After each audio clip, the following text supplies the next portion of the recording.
attention grid, all non-essential personnel. Hello everyone and welcome to round 8 of the 2013 GPVWC season on Super League. We're here at the Korean International Circuit for 55 laps of high-octane pixelated action. My name is Simon Smith and thank you very much for joining us.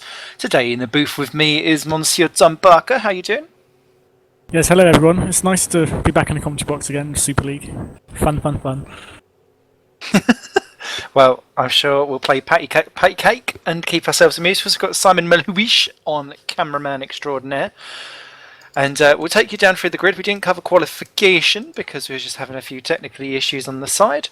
But hopefully these will air themselves out. And we'll take you down through the grid as they go around on this formation map. It's Alex Cooper taking, I think, his first pole position of Super League for Simcraft Midnight Motorsports. Excellent stuff for him. Alongside him, Ruud Heesterbeek for Nijo. Again, Ruud doing an excellent job. Peter Kassa third for Torrent Motorsports, making it 3 different teams in the top 3. Followed by Lucas Euler in 4. Oscar Hardwick 5 on debut for Hawkeye. Jordan Weeks is 6 for Nordzone, out-qualifying his teammate for the first time this season. Lewis Redshaw is in 7 in the Hawkeye, again showing very well for them. Tom Vandervoort, disappointed down in 8 for Nijo, saying he was the worst qualifier out there. We don't think that's the case, but good luck to him. Adam Rouse 9 for Woods, doing an excellent job there. And Jason Muscat 2, who ran very well in the practice session, was 3rd in that. 10th on the grid for Red Archer. Pavel Luknovsky, taking over Dave Carr-Smith for this race, is in 11th position, with Jim Parise struggling down in 12th for Torrent Motorsports, and he's on the primes as opposed to everyone else on the options. David Junt rounds out the top half of the grid in 13th in the second Red Archer. Yeah, we've got Christoph Lichstein, who's actually done a very good job up there in 14th. I think that's the highest he's got all season, so good job there from Christoph.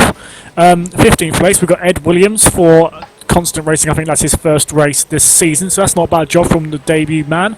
Boyd Bryson in the first Phoenix is in 16th place, with Scott Bennett doing a nice job there in 17th place for Kernel Sport. Vedad Mooley in the second GSR is in 18th place, with Dale Stones in the second Constant just behind him in 19th. Dale Carrick's in 20th in the second Kernel. I think that's his debut race this season, especially for Kernel at least. Kieran Ryan in 21st in the second Phoenix. I think he had a penalty, so I think he must have qualified 16th. So that's not a bad job from Kieran in qualifying. Obviously the penalty hindered him, but we'll see how that goes for him in the race. Morton Vernerson 22nd, or goes off wide there on track, but recovers it for ST Racing. 23rd is Martin O'Connor, with Team Troika in 24th, also subject to a penalty today, so he qualified 19th originally, with Mark Fuller in 25th, and James Johnson rounding out the grid for Halcyon in 26th place. Indeed, and James struggled in the practice session. He barely put any laps together there, and barely any in qualifying as well, so really running on a shoestring budget. Mr. Johnson in the back of the field. 55 laps of action. They're just lining themselves up onto the grid. Any predictions, Tom, before we get going? I really can't think of anyone to win. I mean, Lucas down in 4th, Jim down in 12th. There's quite a lot of big names not in the high places, so I can't really put my name on anyone, but if I had to say someone, I'd like to see Ruud Heesterbeek going for a win today. Okay, well, I'll keep an eye out for Alex Cooper, who's on pole, so a lot of people hoping that he can pull off a good coupe. And there's a few little people kind of kicking around the bottom half of the top 10 that I'm thinking might spring a surprise. 55 laps then. I think turn 1 and especially the next turn 3 down at the bottom of the straight will be a problem. 5 lights are on. We're off and away for the Korean Grand Prix. One of the Nord zones getting away very well further back. And it's Heesterbeek's already ahead of Casso. Cooper bogged down severely, is down to 4th and is nearly hit by Oscar from behind, who goes out wide, as does Ruud, who still keeps the lead. Cassis to 2nd, Euler 3rd, and it's got Cooper alongside. They're now 3 wide going back. Everyone else has just about squeezed off through. Garrick right the way down to the back after a torrid start, but it is Heesterbeek leading the way. Cassis into 2nd. Euler defends from Cooper into 3 and 4, and look at the Nord zone there, and Redshaw there in problems, and one of the Nijos in trouble there. Tom Vandervoort collecting with Hardwick, who's made 2 contacts in 2 corners. Problems further back for Martin O'Connor, who's just dropped down to 24th, who got kind of saddled side by side there as Cooper can't keep Redshaw behind, and Redshaw up into 4th position. Nordstone 6th and 7. Luknovsky making a great start there. Muscat up to 9, as is Rouse. Vandervoort down to 10, and stop-go penalty has just been removed from Kieran Ryan. Well, I expect he must have missed a corner trying to avoid some carnage that maybe happened back there, but a good start, yeah, like I said, from Pavel, and good start also from Lewis Redshaw back into 4th place. He seems to be doing very well, he's very confident. He's right on the backside of Lucas Euler as well, so look at that, he's going for a move up to the inside of this little hairpin. Oh, brave stuff, but can't quite make a stick. So Lewis Redshaw having another little stutter of a race. Oscar Hardwick dropped back with a weird issue. He's actually dropped back even further, now down to 12th position after qualifying 5th. So Oscar not having the best starts today. Further back, Jim's dropped a few places from 12th down to 14th. But apart from that, it's all pretty much status quo. Moodley up to 16th as well. That's the highest I've ever seen him driving in this kind of event. And Timu Toika was in trouble down at turn 3 and is 5 seconds off the back of everyone else, as he's to beat Kassa, Euler, Redshaw, Cooper and Weeks, your top 6. Then Luknovsky a little bit further back in 7, Rouse, Muscat, Vandervoort, Junt, Hardwick, Liechtenstein up to 13th. He's got dizzy heights. Green Stripes, they're definitely looking much better here than what they have done all season as the slipstreaming continues down the first of many straights. And look at Oilers popping out on Kassa. Is he going to make it stick? Yes, he does. Oh, there's contact where they connect on the apex. Through goes Redshaw, cheeky squirrel, as does Cooper. Poor old Peter Kassa. Bashed down to 5th positions. That was just where people met. And look at Redshaw. He's going to have a go at Euler as well. Redshaw goes up into 2nd. Beautifully done there. Can he hold it? Crosses on the apex. That is very much where Kassa came unstuck on Euler. But no, Redshaw's got it and it's up into 2nd. He's to beat 2 seconds clear already. This is playing beautifully into his hands. Yeah, but then Cooper also slipped past Petter there. So Petter's lost about 3 places on just a space of 2 corners. So Petter's having a couple of iffy corners there. And Jordan Weeks all to the back of them. So Pettis seems to be struggling at the moment, but he is actually coming back on Alex, so we could see something soon. But yeah, Lewis he's actually 3 seconds off Rude at the moment, so this is playing beautifully into Rude's hands. O'Connor and Toika came in for front wing changes and are both back out in the race again, but Redshaw definitely running out on all of the available tarmac and a little bit more, and he's just about keeping the Midnights behind him. Kassa's there as well, as is Weeks. And Luknovsky's leading Rouse and Muscat on the little verge back up to them again. Vandervoort, Junt and Hardwick battling behind. Jim Parisas has got round Liechtenstein for 13th and 14th as Euler takes another little look at the end of lap 2 on Redshaw, but there's nothing doing down there. It's almost better to have a go. Ooh, as Kassa has half a look at Cooper and has kind of wrong-sided himself there. That will leave him exposed for weeks down the straight. It's a difficult track, this one, as Dale Stones goes off the track and rejoins in 22nd, because you have a go down one thing as Kassa is going to now be punished down the next straight, because it's just one stopping distance onto the other, and through goes Weeks up into 5th, but that will now Kassa to have a go down at this one. So you've almost got to think 2 or 3 corners ahead to whether or not you can actually defend or not. Yeah, it's one of those tracks where everyone hates. I've seen something from about 3 people as Adam Rouse and Tom Vandervoort do a Schumacher Hakkinen on Jason Muscat. Jason Muscat was just the zonta in that little sandwich there, and Tom's managed to make 2 places up. Actually, it's a damn impressive stuff there from Tom. But yeah, it's a track that's very tricky. It's a bit like Montreal in some respects. It's very difficult to set up for. Do you set up for the very long straight, or do you set up for the nice twisty section? But then obviously the long straight's one of the only places you can overtake. So it's a tough track to do. It's a very tough track to keep concentration on. It's very boring, very tilker. Oh, as Adam Rouse has punted Jason Muscat off there. Jason Muscat, I think he's managed to get away with it. He's got everything on his car, so I think that was just a bit of a place Jason turned in a bit too much, and Adam didn't really realise he was there, but just put Jason down to 13th was a bit of a shame. I just noticed as well, Timu Toika's got a drive-through penalty. I must assume that is for speeding in the pit lane. He's just taking that now. Out he goes. Jim Johnson just came in for a front wing as well, so there's incidents galore at the back. Was indeed. Kieran Ryan was also facing the wrong way. He's rejoined in 19th. I think he connected possibly with Vinod Moodley, but Moodley's still going in 15th. Parisas now up to 12th as well, but it's he's to beat that leads by 3 seconds from Redshaw. Euler is in 3rd, then Cooper, Kassa, Weeks, Luknovsky, Vandervoort, Hardwick and Rouse side by side in 9th and 10th positions as they go down the back straight, and Hardwick takes that one, but I think Rouse is going to have a go, the top of the Woods drivers, because the leading lot aren't doing it. And look at Hardwick pushing right the way across, nearly chopping Rouse out, and Rouse goes for the outside, and he's going to run out of road if the way our Hardwick's driving there, running right the way out to the edge, not really leaving him much room, and then goes extraordinarily defensive. Just up ahead, Tom Vandervoort's having a go at Luknovsky and takes 7th position from him. The Nijo passed the Nord zone, so that works well, and Hardwick and Rouse still side by side, and Rouse is keeping the inside line.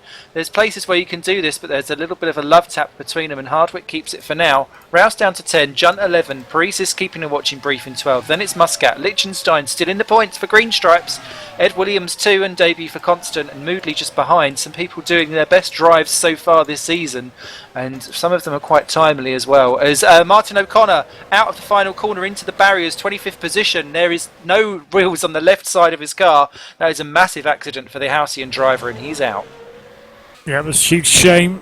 That's his race over after only 2 laps. Team Toyka actually got his penalty for jumping the start, so bit of a rubbish opening for a few laps for Team, but hopefully he can fight back and get some points. We saw that he did it in Canada, so why not? He's actually got Rudy Heatspeak just behind him, ready to lap him already.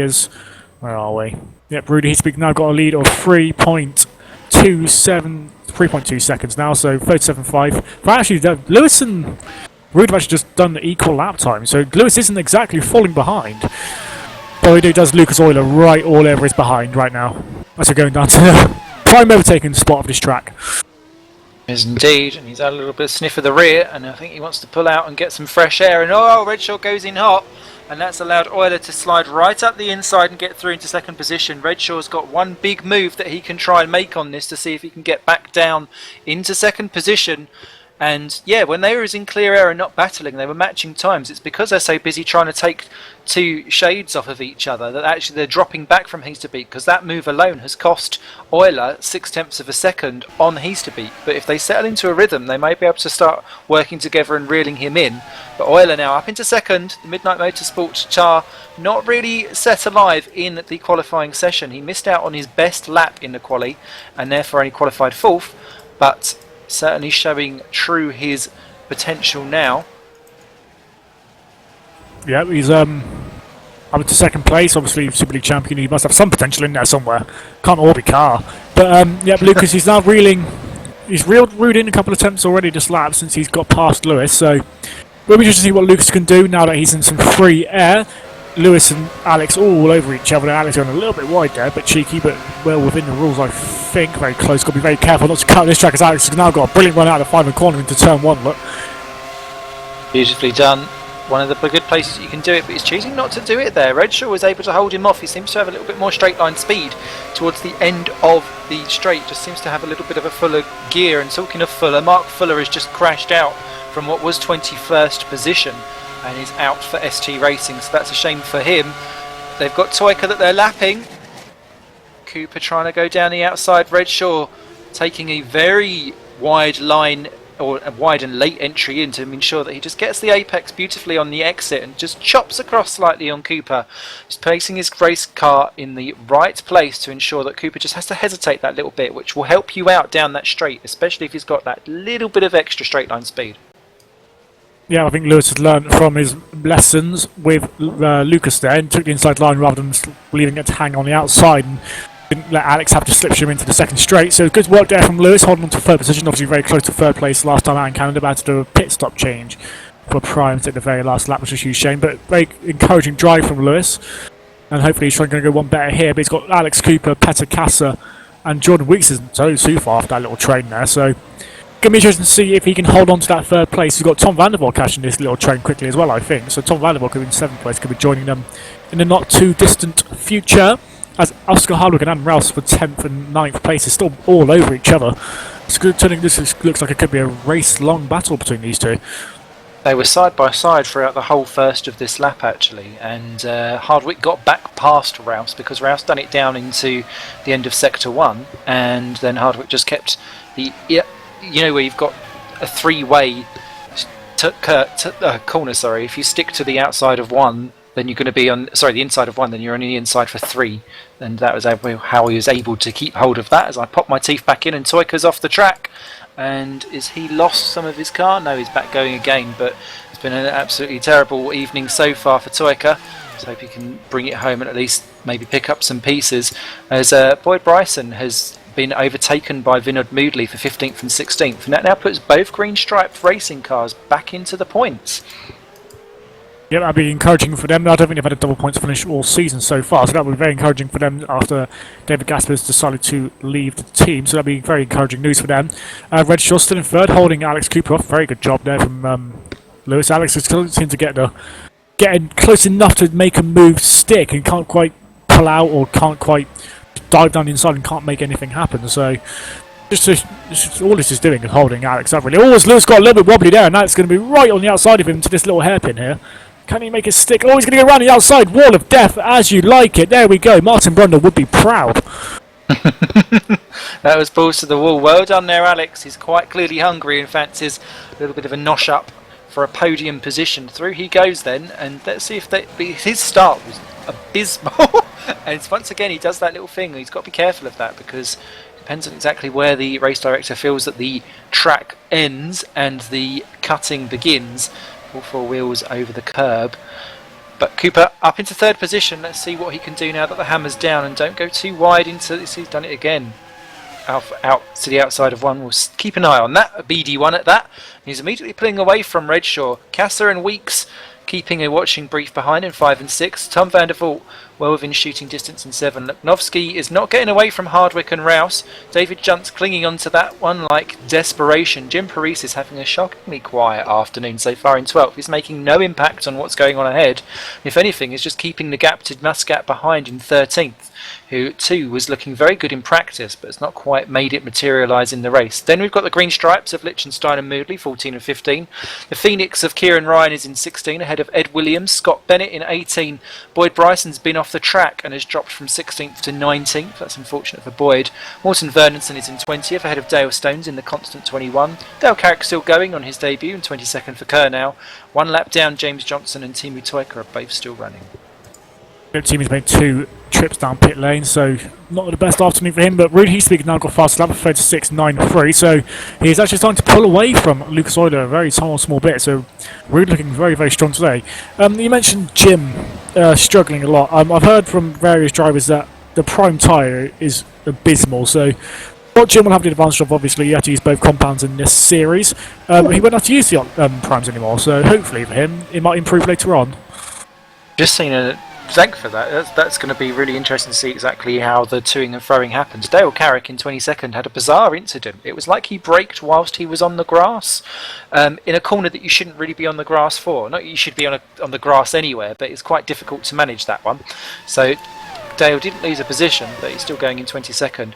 Vernonson and Stones for 20th and 21st were very close, and I think actually Stones was slightly put off by seeing the other Dale kind of soaring past him in reverse and has dropped back ever so slightly, because he's been closing down Morton slowly but surely, and I'll keep an eye on that one, because although it's not for points positions at the moment, attrition is something that does certainly happen in sim racing, and that could well bode a final points paying position by the end, as Cooper not getting away from Redshaw, is he?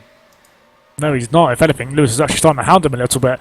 Just notice Pavel Longnovsky's dropped from 8th to 10th. I think he must have had an off, but he's still on the heels of the 2 cars ahead of him, Oscar and Adam, so he's not exactly down and out. But yeah, like you said, Lewis, the other Hawker, doing a bloody good job, I must say, actually. I didn't think he'd be this far ahead of Oscar as the moment, but yeah, he's clinging onto the back of Alex, and Alex isn't looking too comfortable in that car at the moment, but he is ahead as he made that stunning move around the outside of the hairpin. I haven't seen anyone do that for a long time. As Petter was very wide, but managed to get the apex still nicely for the corner ahead. As actually Jordan's actually managed to join the back of this little queue, so Jordan's looking pretty quick at the moment. It was the quickest of the Nord zones in practice and of course in qualifying as well, so we'll keep a very good eye on him. He's been subject to a lot of debate as he does a very, very sneaky run onto the grass. Got to be careful, that one bites back. But talking of Jim and talking about Alex, the car's not looking very comfortable out on here. As a driver, how do you go and set your car up for something where you've got 2 such opposingly different tyres? As Weeks has a little sniff, you might have to hold off on that, but yeah, he's going to pull out. Is he going to have a little go? No, he thinks better of it, because you've got completely conflicting almost driving styles in a way with these tyres. So how do you play to your strengths, or do you think, oh my god, I'm terrible at that, if I set up my car for that then maybe I don't lose so much? Or do you kind of try and balance the two? It depends on what your driving style is. Like you said, I mean, I'm a fan of understeer. I think I've been called Jensen Button of sim racing a lot more than I should have been. But yeah, I love my understeer, and I always try to base my setups and my driving style on that, really. It's just a case of I always go for top speed. Well, I try to. With me, I can't do my gearing for crap, so I end up losing out. But I try to just drive as I like it. I don't mind the setup. I'm not very good at making a setup, really, so I get up for people to make it to me like a selfish little git I am. But it's just whatever you're comfortable with. Like you said, if you're comfortable with oversteer, you'll make a setup for oversteer. If you're comfortable with understeer, you'll make a setup with understeer. It's just what you're comfortable with. I mean, if you're trying to like balance it out with oversteer understeer, you're just going to lose time trying to adapt to something you're not good at. So why not just stick with what you know? As Rude actually just sets fastest lap of 36.5. He's looking very racy today, Rude. He's matching. He lost a couple of attempts to Lucas the lap before, but he's actually managed to pull out another tenth on him. So Rude definitely going guns blazing today. Absolutely. But Scott Bennett and Boyd Bryson, 18th and 19th, having a right ding-dong as Bryson there taps the back of Bennett almost. Timu Toika has been in the wall out of the final corner and is limping round to try and get some repairs. James Johnson too was running very, very slowly, but I didn't actually see him go off as Bryson tries to have another little look at Bennett, but nothing really doing around this third final sector. You lose a lot of time around here if you don't quite hook it up, but it's not really an overtaking position, is it? No, and I've been talking to the people today. Sector 3 just hasn't got any flow to it at all. It's really hard to get into a rhythm around this track because where it's just hairpin, 90-degree corner, 90-degree corner, maybe a little hairpin, long straight hairpin. It's just, you can't get into a flow, and it's really, really hard for some people to just really manage. That's why concentration here is so hard to get, because you can't just get into a flow, especially in Sector 3 where it's just so twisty and tight. I just know a lot of people don't like it, and it's really affecting people today, I think. So it's just what people like. For example, Oscar. I mean, Oscar's a top runner in the Super Cup, and now he's down in like 8th or 9th. Yeah, 8th at the moment. He's not exactly pulling away, is he? I mean, he qualified 5th, but he's just someone who maybe doesn't suit his track as much. Bryson goes past Bennett in 18th and 19th down at the end of Sector 1. Nicely clean move done there by the Phoenix F1 guy past the curve now.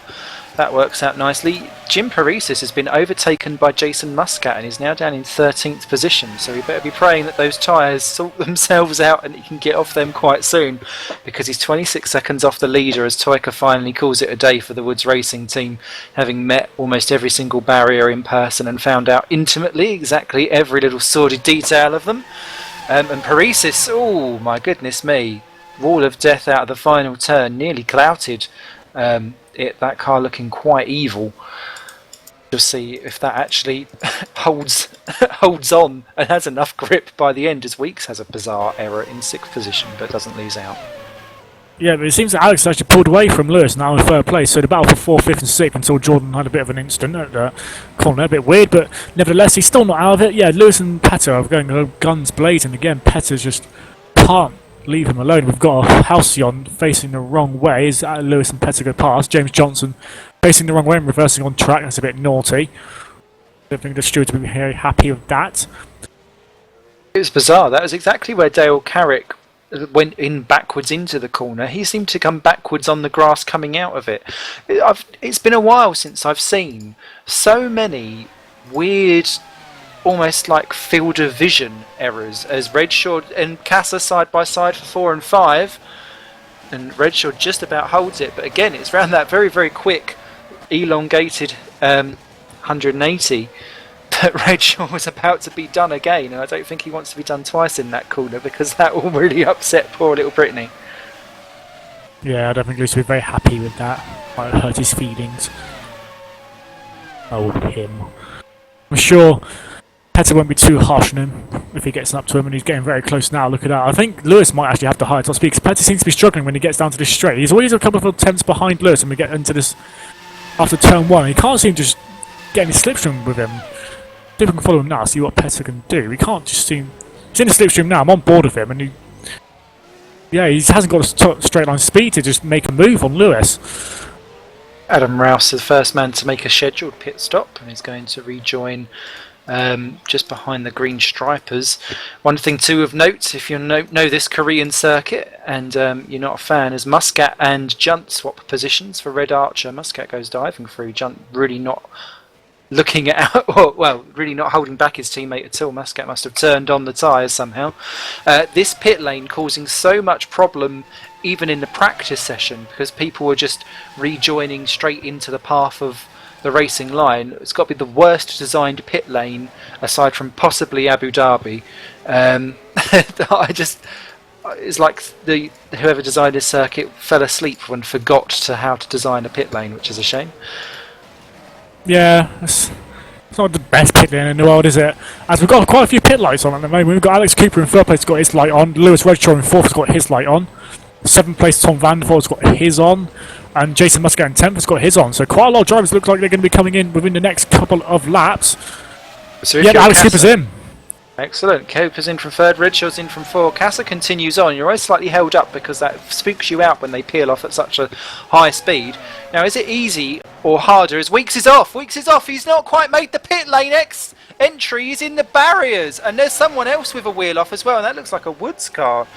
Oh no, that must have been Toyka. But yeah, Jordan Weeks in the barrier on pit entry. That has ruined anything that he could do against various people. And Tom Vandervoort has overtaken him already because he's left the pits as Weeks enters. A disaster there for Jordan after such good work.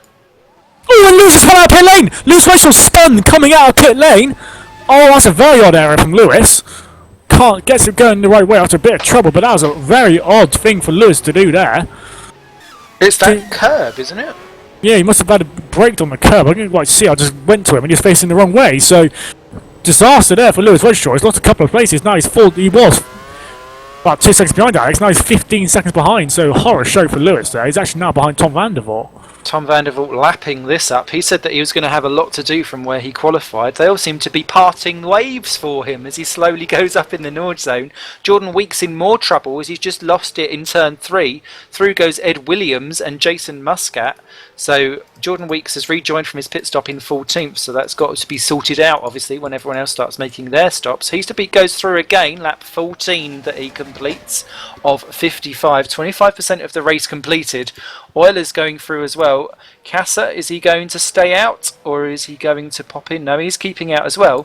Easier to do an undercut or an overcut?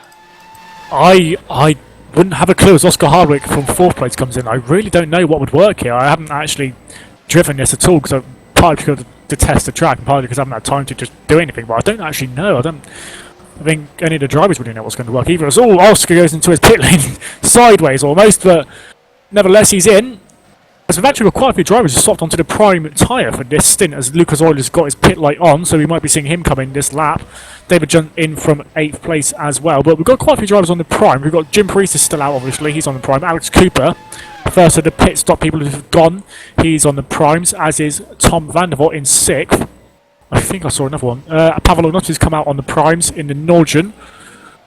And yeah, quite a lot of people deciding to use the primes now, as we've got quite a few people coming into the pits now. Yeah, Rouse and Luknovsky side by side coming out of pit lane, but Rouse just gets through. As it's Mr. What's his name? Muscat going to get through on Pavel. He's got the slipstream. He can't make it work though. Oh, Pavel, that's a brave move. Oh, it doesn't make a stick though. Pavel had to sort of muscle Jason out of the way, and luckily nothing happened. But very close action there going into turn 3. Behind in 12th and 13th, Jordan Weeks and David Junt were swapping positions, so it's a Red Archer versus Nord Zone, 10, 11, 12, 13. And Junt trying to get back through on Weeks, and he's pushed him right the way out. And Junt retakes the position that Weeks took on the previous corner.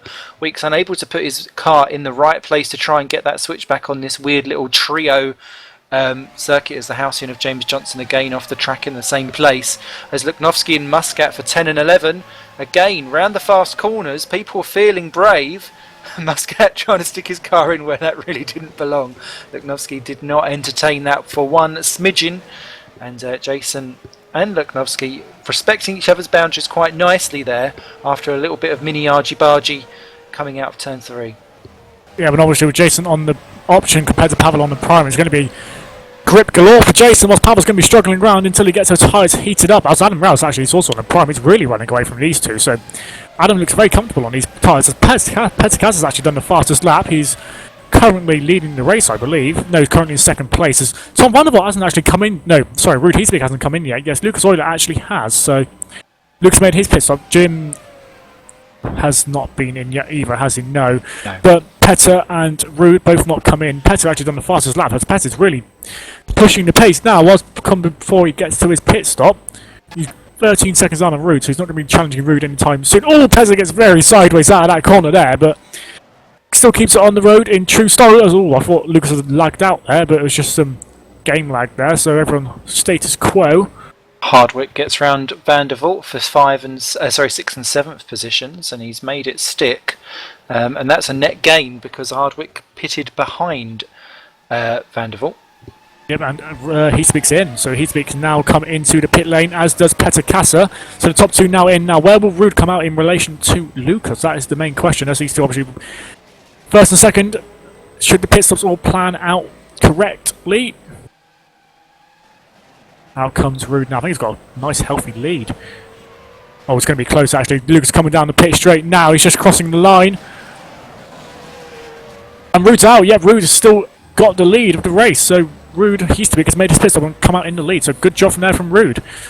Got Vinod Moodley in between them, who's a lap down in the green stripes and going in 22nd position. James Johnson has finally called it a day for Halcyon, so that is our fourth retirement of the afternoon, so or evening, wherever you are. But Heathspeak leads on a slightly cut down lead from Lucas Oiler, who pops a lap on Moodley. Paris is still yet to pit in third. Then it's Cooper in 4, and he's net gained because he's well clear of Kasser in 5, but he's well clear of Hardwick, Vandervoort and Redshaw. Redshaw ruining that spin out of the pits because he's now got traffic to clear.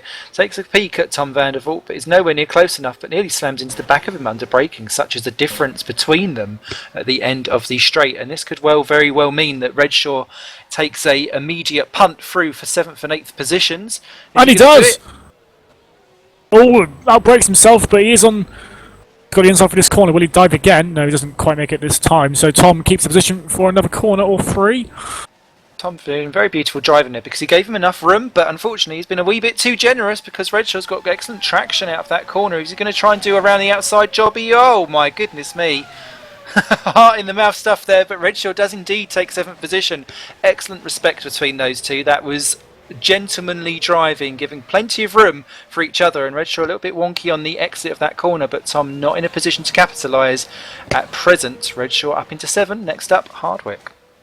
Yeah, but I know that Oscar and Lewis have got some plans. If whoever the quicker driver is, they're going to let them run away with it. So if Lewis is actually quicker than Oscar, Oscar will let Lewis through. So some nice gentlemanly team play there. But I'll just note, yeah, Tom's actually on the prime, so Lewis is bound to get past at some point. But yeah, like you said, very gentlemanly driving. That's what we'd like to see here at our lovely little league. Oh, Tom takes a bit of grass there, but makes it work.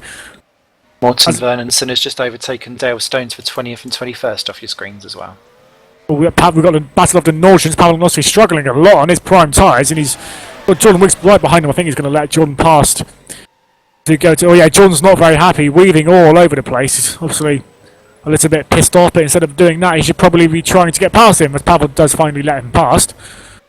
Sorry, go ahead. No, go for it. Oh, he's got a nice little freeway stream going here down the back straight. Jordan Wiggs, Pavel Nossi, and... Oh, look at that, squeezing right to the wall. David Junt, 3 wide going into the turn 2. Who's going to make job? Look at that. David Junt breaks way later than the other two, but Jordan stays ahead. The Pavel's just lost a place out to David Junt there for 12th place. Yes, indeed. And now there is an auto in the middle of that little... it's a... Brad Archer in the middle of a Norjane sandwich, and he's very deep into that corner. Luknovsky nearly punishing him. Just ahead of that, Rouse and Muscat have swapped positions 3 times in 3 corners, and Rouse is still ahead for Woods Racing. So 9, 10, 11, 12 and 13, all in a very close proximity of each other. Kieran Ryan's overtaken Christoph Lichtenstein for 14th and 15th off your screens as well for the last points. Scott Bennett has just made a wee mistake and has dropped behind Ed Williams for 17th and 18th. And Dale Carrick has just popped into the pits late there for Kerno and is going to rejoin just ahead of Vinod Moodley in a battle over the wooden spoon. Yeah, so I think everyone's on their first scheduled pit stop now, so... Aside from Jim.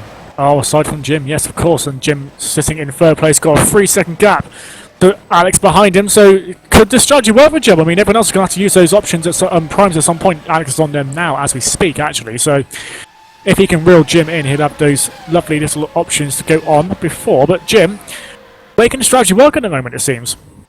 Exactly, and it's very interesting to see, I think, how the times will play out over that, because Jim is really stringing on these tyres for all that they're worth, and you'd have thought that actually if they were that slow and you was on them for such a long amount of time, maybe it'd be worthwhile just chalking up the pit stops and trying to go nuts for it as someone's changed position. Who's that? That's Muscat and Rouse swapping for 9th and 10th. Muscat through once again at the end of the straight for 9th and 10th positions. Weeks right behind in 11, and this time Rouse is not close enough to be able to get the slipstreaming back through down at the end of sector 1 to take the position into the hairpin, followed by chicane. So that is a good move there by Jason. That's into 9th position.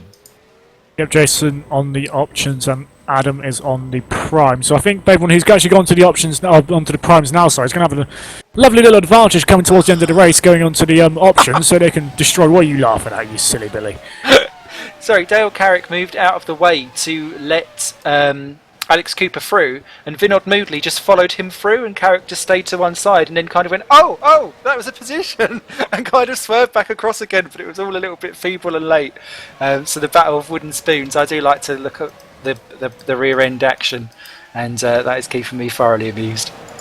We like a bit of rear end action here at GPVWC. As we've got Lucas Oilers actually making the gap to Ruud Heaterbeek smaller and smaller with each lap. As actually Lucas has made a bit of a mare of that corner there in turn 3. So after the long straight, but nevertheless he's only lost a couple of attempts out of it. So it's now only 1.5 seconds behind Ruud. So we could see the battle for the lead hotting up any time soon. As Jim Paris is only 6 seconds off the lead as we speak as well. They're all kind of sucking it back up again, as Weeks in 11th has just got up into 10th position, past Rouse as well. So Rouse going backwards faster than a peddler in reverse. And 1.4 seconds now the gap between Heasterbeek and Euler. Oh, Adam Rouse is off the track. He's gone down to 11th place. He's let Jordan Weeks through. Couldn't quite see what happened. I think he must have gone off in turn 1. But Jordan Weeks is through. And Adam now down to 11th place. Not grand, not grand. Wood's curse continues. They've already got one guy out. And Rouse, who's been punching well above his weight so far for Woods Racing, needs to regroup and have another go at it later on. David Junt still keeping a watching brief. Luknovsky in 13th in the Nord zone. He was featuring so much more higher up earlier on. It's just not worked out for him currently at the moment. And no other changes for the rest of the field. The bottom half of the field now really starting to pan themselves out.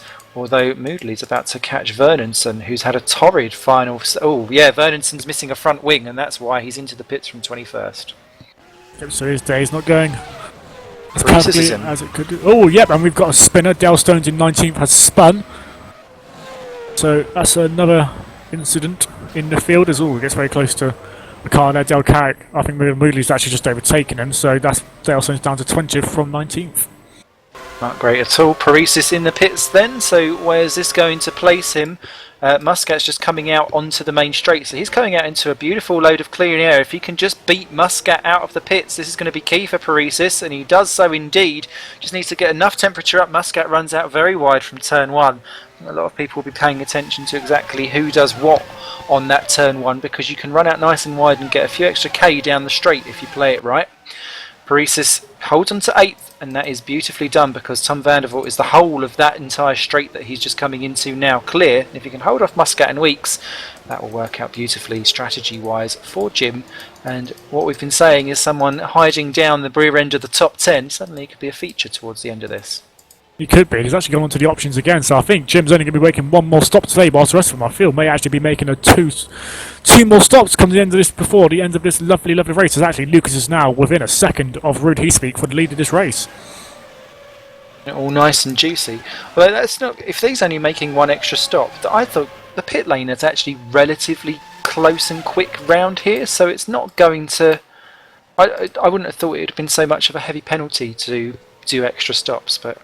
Just me. I am merely the 20 millionth driver in this league. I do not know much, if anything, at all. Under a second now. As who's that changing position? It's Hardwick. He's done it all wrong. Coming out from the straight. Through goes Casa up into fourth position. Hardwick down to 5, and Redshaw very much into play with that as well. So we'll keep an eye, cross-eyed and beady-eyed, on all these little battles as they develop. We've got a battle for 8th, 9th and 10th, Paresis, Muscat and Weeks, all very close together. Jason has a look down the inside in turn 1, thinks better of it, as Jordan, look at that, has to get checked up trying to stop his car from hitting the back of Muscat. And now Muscat right on the back of Paresis again, so Jim hasn't got any temperatures into these prime tyres as he's coming out. Look at that, Jason just breezes past him, and I think Jordan's going to be doing the same in any second now. Look at that, look at the top speed difference. Look at that slipstream, he's helping that so much as Jim brakes much later. Look at that, Jordan going very, very deep into the braking zone, but makes it stick. Jason Muscat into 8th, Jordan 9th and Jim 10th. Jim, very, very... He's got no traction coming out from some of these corners. Obviously where the tyres are still coming up to temperature. Muscat holds off Weeks down into the hairpin as well for 8th and 9th. Sitting duck, really, as Rouse is now a bit of sitting duck for Junt as well for 11th and 12th, just behind. So really swings and roundabouts as the pendulum continues to sway. for this Korean Grand Prix. Lap 22 of 55 that we're in, and still a second covers Heasterbeek and Euler, just 9/10 now actually as they cross the line. And Hardwick coming back onto the rear of Casa for 4th and 5th. Redshaw sitting pretty in 6th, waiting to see exactly what comes of it by the time they get down to a braking zone. Yeah, we've got one coming in the not too long future. We've got Jordan onto the grass there, but looking sweet and dandy after having his troubles earlier in the pit lane, which I wouldn't have helped him, but trying to fight back. It's a little bit wide inside the corner, but we go into the straight to braking zone at the end of this corner. He's had to get off the gas a little bit there, but he's still in the slipstream to Jason. Will he make a dive into turn 1, or will he wait until the long straight? He's going to do it now. No, he waits. He's playing a clever game by waiting until down the long straight, and he's got a good exit out of that corner. So expect to see Jordan making a dive down the inside coming into this turn and corner straight. You're right there. I couldn't do it. Oh, poor Tommy goes home as Jordan Weeks tries to send one up the inside, but not able to do it. Muscat was mighty in the practice session. He was 3rd, I think it was, wasn't it, in the actual practice. We've not quite seen that level of speed in the actual race itself, but it's good to see Red Archer up into 8th position as Weeks misses the braking point for that entirely, and Rouse and Junt behind 11th and 12th. Junt goes through, Rouse keeps on the inside for this little switchback, but unfortunately that means that Junt's going to have the inside for the next corner. If he can get a nice exit and chop it off, as he does, then Rouse has nowhere to go when we hit these fast corners, and that keeps Junt now up into 11th and Rouse down to 12th for Woods. Lipnowski still just a 2.5 behind, and Heaterbeek and Euler still separated by 8/10 there, as Scott Bennett goes past Ed Williams, and that's for 18th and 17th positions. Bennett gets it all wrong though, and Ed Williams retakes it for Constant for the time being. We have a little battle for 4th place between Petter Casa and Lewis Redshaw. Lewis on the options with Petter on the prime. Lewis has actually managed to close him in very, very slowly but surely, and we've got Oscar Hardwick in 6th place, not too far behind them as well. Lewis is going someone up the inside, and he's going to get done for the corner. Even appears. Petter on the prime is going to have to brake a little bit earlier as well, but he nearly taps the left rear. Oh, and Oscar has a bit of a go as well. Well, okay. Oscar has been sticking his nose in everywhere. I've seen it in a few places and nooks and crannies that it may not want. And look at Tom trying to size up the 2 at a time. Casa goes for the inside. Hardwick runs out very well. Oh! Dear I don't think Tom had it. It wasn't really anyone's fault. Tom didn't have anywhere to go. Oscar had to get out of the way of Petter. It was a bit of a where the hell can I go? And Tom just unluckily got a sort of short straw there, but lucky that no one actually span. Good control from the guys, not to put it into the wrong way. Such is the way of sim racing life. Oh, as Hardwick again taps the back, and he's hit Casa around this time. Oh dear, Casa sent off a little bit there on a wee punt, and it's not from a Mr. Junt either. And sadly, down to 7th goes Petter, up to 6th goes Tom. They are still parting the waves for him. Oscar has been already overtaken by Lewis Redshaw. Oscar was having a go at Casa earlier on and outbraked himself down into turn 1, and I think that just allowed Redshaw down the next straight as Tom's off again.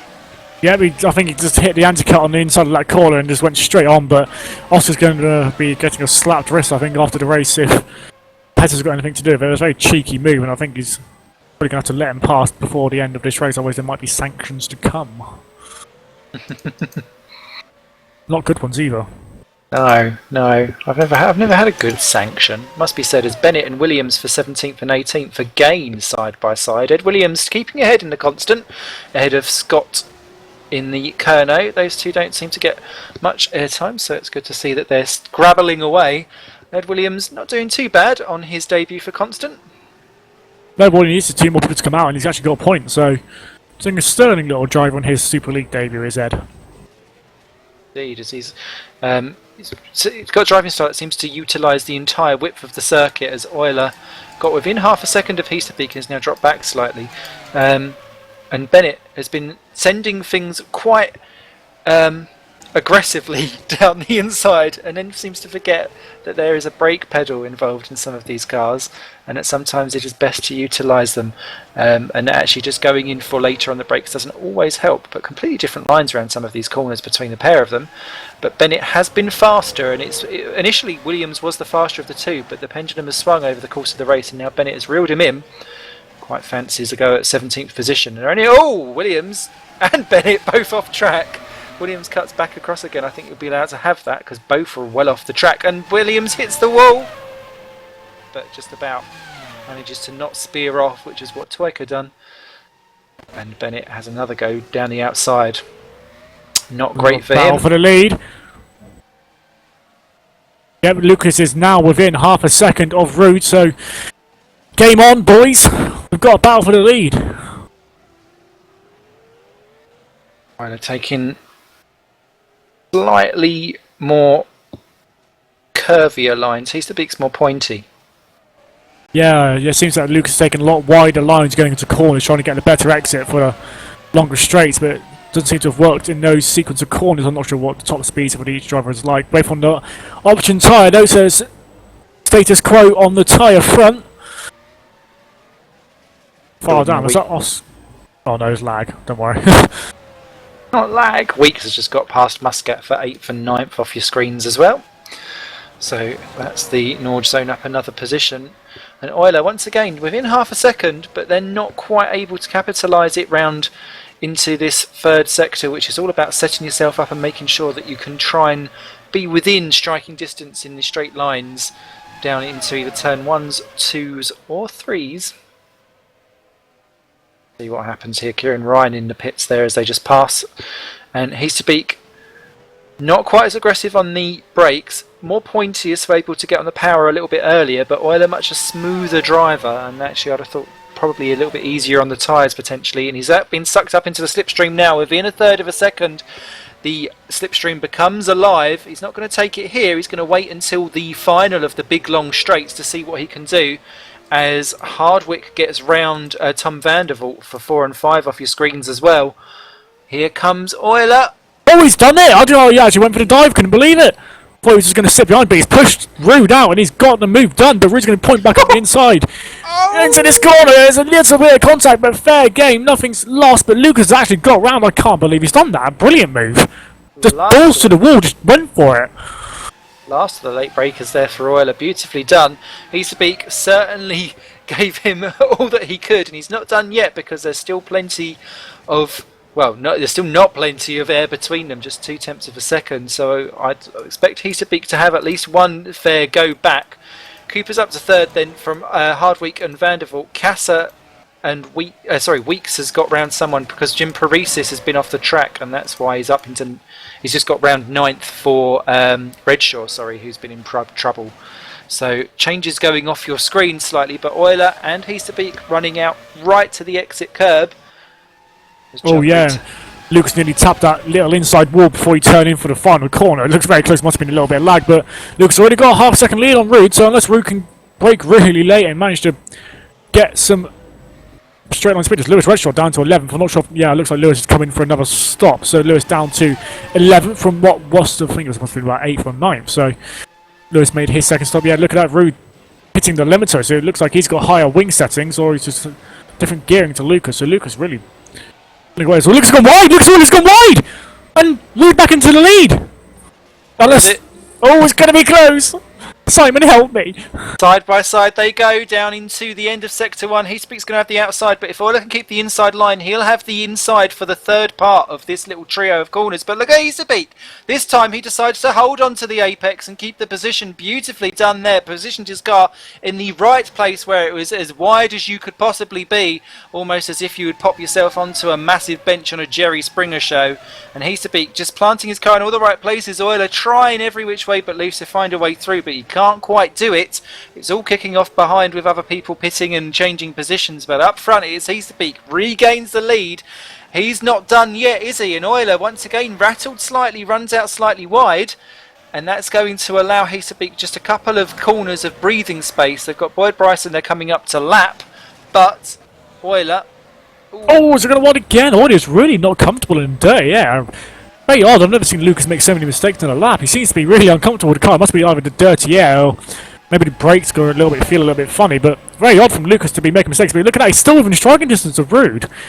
He had such mighty traction out of that last corner. He seems to be able to pick up the car quicker on the second half of a corner to be able to then get back onto the back and get into the slipstream. Quarter of a second between them as they come down the straight. Dale Carrick has just crashed out from the race, so that's another retirement. Here comes Euler down the outside this time. He's to go to the inside. If he goes late in again, he might have half a go on the exit. No, he's to be covers the line beautifully. He's going to stay to the inside if he can possibly help it. No, he pulls back across. That's not what I'd have done, because that's going to give Euler half a go down into the hairpin. Indeed he does. Now if Euler pushes right across on Heasterbeek, oh no, Heasterbeek's got the inside again. It's a replica of last lap. Yeah, actually, Lucas was very gentlemanly there. He gave Rude a Nijo's space of track, and he took it open arms. I think you saying making a mistake of going to the outside for that corner. Actually, I would have stayed there as well, because you get the inside for that little next corner, because there's not much space between that corner and that one. It's not enough time to make a switchback or anything. So Rude playing the clever game. You know, Alex Cooper pitched from third place now down to fifth place. Tom Vandervoort now into third. So Nijo first and third as they stand. So Nijo doing a damn good job. Mr. Vandervoort obviously a little bit disheartened after qualifying, but getting the job done as we speak. Definitely. Redshaw overtakes Hardwick for 7th and 8th. Redshaw's been into the pits. I don't think Hardwick actually has, but he's leapfrogged Paresis, who is on a weird strategy, and Rouse is in on that one as well, as the leaders continue to be within half a second of each other. Not really closing in Boyd Bryson particularly quickly, even though he appeared on their radar a few laps ago. And yeah, this battle from 7, 8, 9 and 10 between the Hawkeyes, Paresis and Rouse, we'll keep an eye on that, because they've been switching positions over the pit stops, and they've exited the pits, not necessarily how they came in. Yes, and Lucas has got his pit light on, so Lucas will be coming in the next couple of laps. So will Lucas, if he goes onto the prime, Rude will have the chance to put some really quick laps in and just manage to get a good undercut on him and just get a nice little maybe 3 or 4 second lead on Lucas out of his pit stop, and that really would set the tone for the rest of the race. We've got 25 laps to go at the end of this lap, so maybe to the end of the race, maybe. Depends what tyres they really put on next. Does indeed. They're now caught up with Boyd Bryson. Boyd, who's quietly got on with his race actually, and is now up into the points in 14th position. That's the first time I've seen both Phoenixes in the points for a while, so it's good to see that Phoenix they've caught back onto the rest of the field. It's really the ST guys that are struggling at the moment in terms of massive pace when you're looking at the teams themselves. But Heasterbeek not able to get through. Bryson runs out wide, and now he's scared off the road there, and he's got to watch where he comes back on again. No, Euler well clear. And who's that changing position? That is Adam Rouse is in the pits. Yeah, from 10th. 10th place. He's actually had quite a long stop, so unless Adam's picked up a little bit of damage somewhere, he's actually out now. So there we go. Is Lucas going to come into the pits this time? But he is. So Lucas Euler in from second place. Very short stint there from Lucas. So looking to get the job done, but I think Tom Vandervoort's coming in this lap as well, so he's not going to lose any positions. So really goes through. Oh, nicely done. Hardwick and Paresis 8th and 9th. Hardwick just cracked another guy on a wheel, but I think that was a wee bit unfair, because he completely missed turn 3 and actually spent half of the straight not actually on the track, and then defended his position. I don't know if it's me being a bit of a passive driver, but I would have let that position go because I was not actually on the track and potentially giving advantage. I'm not a steward, I'm just merely giving my commentator's eye view on events as I see them specifically at this moment in time. I obviously don't have anything in, as Tom is certainly in. Keeper up to 4. And he's put the option tyres back on. So Mr. Vandervoort, very sad after qualifying, but he's doing a damn good job in the race. He's going to be 5th place. Come out of his pit stop. So he's actually made 2 pit stops. He's actually managed to get to 5th. So Tom is having a stunning race at the moment. I love Tom's voice. He should do radio presenting or something. He should. He's lovely. It's one of those like silky smooth things. As Pavel Lugnovsky is into the pits, but Jordan Weeks is already there, so let's hope they're not sharing a grid box. I'm sure Jordan will be out before. Yeah, just about. Thank God for that. Muscat goes through and has the pair of them though, so that's a gain position there for Muscat, who pitted 2 laps earlier. So the Red Archer guy beating the Nord zones, they were all in their own little scrapperoo, and Pavel Lugnovsky really kind of pettered out a little bit. Pettered hazarded himself out. He's down in 13th and has already dropped off the back of that big old scrap. So that's a shame there for Pavel on his first race of 2013 here, as he comes around and to be lapped by Heasterbeek. Yep, as Heasterbeek goes through once again, it's just at 36.6, so he really is pushing to get some times out of those tyres as they come to the end of their life. I'm going to be keeping an eye on the gap because it's 25.6 seconds. Not entirely sure exactly what kind of time you've got for an in and outie. Try and say that after a few drinks. But Euler's got traffic in the form of Liechtenstein, who's going to move out of the way beautifully. I'm going to keep an eye on the time to see whether or not that starts to shrink or not, because as soon as it starts to shrink, that's going to be when actually Heasterbeek needs to come in. That is correct, as Jordan Weeks has got Mr. David Junt all over the back of him for 10th and 11th place. Jordan has just come into the pits and has got the prime tyre on. David Junt has got the options on, so David will have the superior grip, and I think he hasn't actually had his maybe second stop yet. So David Junt and... Oh, actually no, David has made his second stop, so this is actually a race for position full stop, not just on the track. Interesting to see how that one pans out. There's Darren Rouse down the road in 12th place, got a nice little gap ahead and behind, so he's going to have a quiet one for now, I think. Ed Williams in the pits for Constant, as Weeks and Junt go through for 10 and 11, so pretty much everyone has made their second stops. Interesting to see that Jim Paresis is also hounding Oscar Hardwick for 7 and 8, so Paresis, that car slowly coming to life as the race goes on, so we'll keep you informed of that too.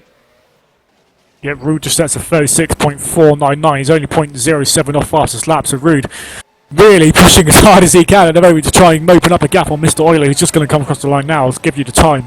As he goes across, he's going to be slower. Rude really is making a good decision here. Lucas has done a 37.7, so he's 1.3 seconds quicker on that lap alone. So Rude really is pushing the balls off his Nijo. Bryson in the pits from what was 14th. He's now going to rejoin in 16th position. So that pops Liechtenstein up into the final point for the time being. As again, Weeks and Junt over 10 and 11 battle away quite desperately. And Weeks holding on to the top 10 position at the moment. 27 seconds the gap now between Heasterbeek and Euler. So as you say, he is absolutely eating it up. And here comes Junt on the inside of Weeks for 10 and 11. No, not quite. That was a desperate lunge. We've seen it work round the outside earlier on in the race, not down the inside. But I suppose if Junt's going to find a way through, it's going to be sometimes best done by surprise. Because I suppose around some of the places where you know it's an overtaking manoeuvre, you've got your mindset to defend. So if someone just goes and throws one up the inside, you're almost scared off the road and you'll let them through. Yeah, I suppose it might be nice to take some surprise. I've done a few moves like that. It's very satisfying when you do one like that. But Adam Rouse is actually now within a second of them, so they've got to start looking in their mirrors a lot more now than looking ahead for Mr. Junt. So he's got to be a bit careful. I've just noticed Ed Williams in 19th place has got a drive-through penalty. He's taking that now. What I assume is for a speeding in the pit, and as he speaks in. He is in the pits as Junt goes past Weeks for 10 and 11 as well. So the gap was 27.2. So Heasterbeek was not gaining nearly as much on that lap, but he was still gaining. And that it's going to be close! It's going to be so close as they come out of the pits. So there he is, Heasterbeek, he's got it. He just needs to make sure he misses that curb slightly, which indeed he does. But it's now going to be just as much about getting your tyres up to temperature and making sure you're comfortable and confident down into these next couple of braking zones, because these will be key. He's not quite up to the full racing speed. Euler continues to hunt in and closing down. And, well, Heasterbeek has judged that to perfection so far. Got a lot of traffic up ahead if they aren't sorted out very shortly. Yeah, it seems that... Yeah, it just seems that Rude had a bit of an iffy in-lap. He had made such a stunning effort on the lap before, and he seemed to... When I was on board with him, he seemed to be struggling a little bit. I think the tyres finally gave their last cry, and it seems like he came in just at the perfect time. If he'd come in a lap later, I think Lucas would have actually passed him. So, but yeah, Lucas now isn't actually getting in. I think Lucas is really struggling in that dirty air of the Nijo, so Lucas needs to get the move done sooner rather than later. Traffic up ahead, which could play to their advantage. But indeed, 6 tenths now the gap between Heasterbeek and Euler as Heasterbeek gets his temperatures up. You did toot a certain Rude earlier on. Hate to give him a commentator's curse, but you did say a little bit of a Mr. Beakage, didn't you? I did indeed. I didn't think Lucas would be so far up, but yeah, Rude really is holding his own at the moment. Oscar Hardwick and Petter Kassa for 7th and 8th just had a side-by-side moment going into the corner after the second straight. Petter thought better of it and let Oscar. Now Oscar's got like a nice little second gap, so Oscar managed to get away from that one. Jason Muscat, I thought he'd have a bit of trouble, but it seems to be lag. There's no problems for anyone else down the field. We've got Gordon Speaks. I meant Jordan Weeks. I don't know why I said Gordon Speaks. I'm sorry. 11 and 12. Easterbeek though. Oh. And Easterbeek goes right defensive down the straight. Oilers going for the outside. They've lapped Williams. What can he do? Easterbeek keeps the inside line. He's gone a little bit too deep on the exit. Oilers got a much earlier throttle down, and that will pay dividends down the straight. Can he get enough of a puller on Easterbeek before this corner though? Indeed he does. Easterbeek later on the brakes, but Euler cuts across, and he's going to be able to do this little stab through. No, he can't. Euler had enough of an advantage before they got down into that braking zone for the hairpin. That meant that Easterbeek could not get himself into the position to his little favourite shove it up the inside on the part 2 of 3 in that little flick-flack. And Euler takes the lead then for Midnight Motorsports, and it's taken him a good 35 laps to get there. 20 to go. There's still plenty of action to be had here at this Korean Grand Prix. There is. It seems that Rude, I think he might have lifted off the throttle before he braked. I think there's a slight delay in touching that brake pedal, and I think that might have given Lucas the advantage. Oh, he's got Lucas has touched that curb again. Lucas, I mean, earlier on we saw he took the lead, but then went wide at the end of the long straight into turn 2. So Lucas, when he does get into the lead, he's not looking as comfortable as he really should be now that he's in the clean air. But starting to pull away again as we come through the final corner. Lucas will lead only his second lap of the entire race, unbelievably. Look at that Rude 38.8. He was doing 36 a minute ago, so obviously now he stopped. But can he get into the slipstream? Lucas goes a little bit wide. Rude takes a pointier line. He's going to get into the slipstream, but I think he's going to be a bit too far back to make anything work.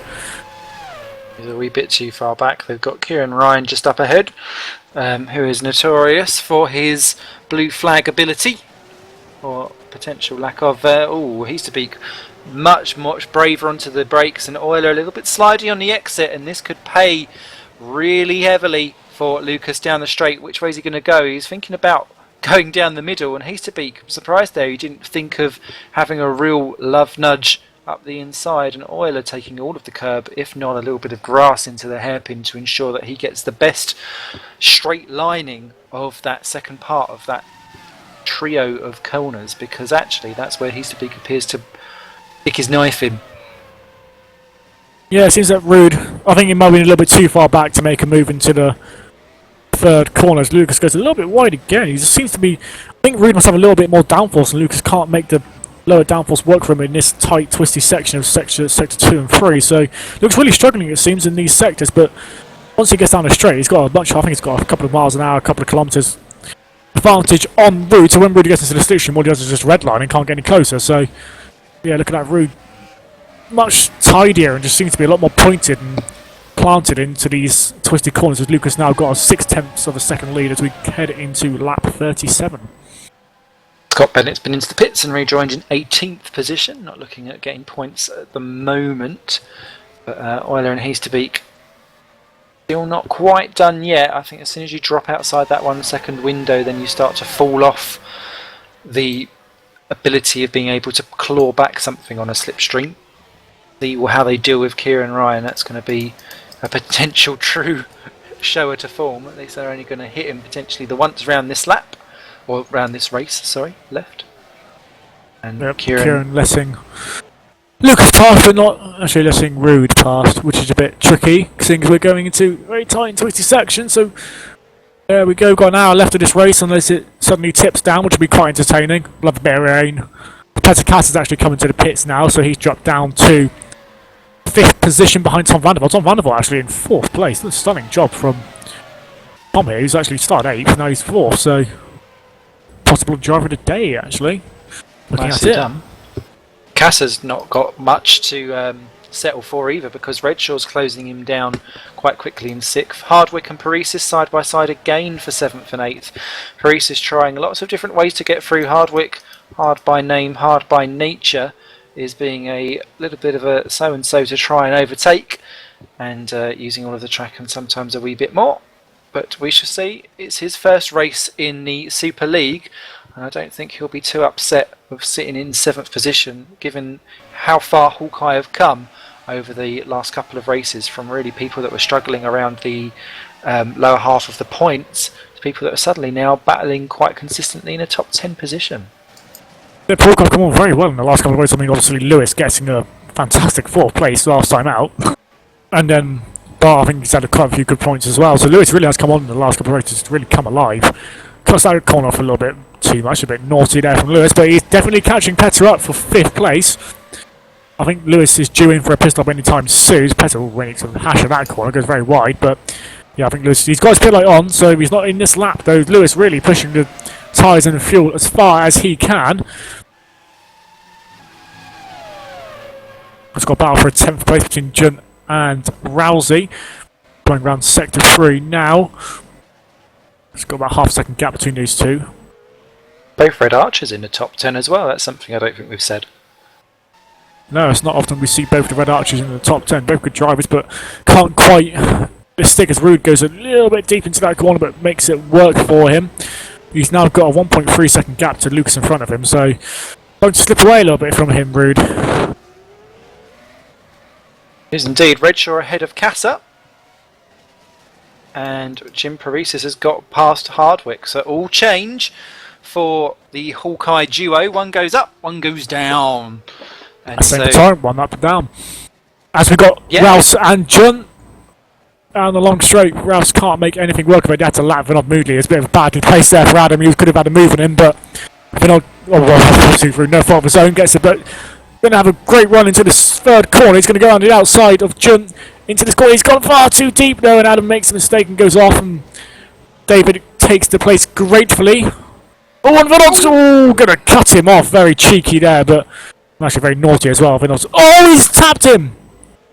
Oh dear, I wasn't too harsh about the first one, because what can you do? The car's been off the road. He's not exactly going to bounce back out of the way from him. He's already let him through once, but unfortunately their cars do meet, and Moodley not probably putting Mr. Rouse in the best of moods, unfortunately there. So Rouse in 11th. He's still got plenty of time to re-catch up Mr. Junt, but Moodley I don't think would have done himself any favours and made himself any friends, and he's not exactly dancing out of the way straight away here either. Oh, now he does. Oh, he's making it difficult though. Yeah, it's very naughty from Vinod dead first on. I think maybe he should have slowed down rather than... Like I said, it was tough, but it's on the border maybe. But now Adam's got all the hard work to do to catch David back up.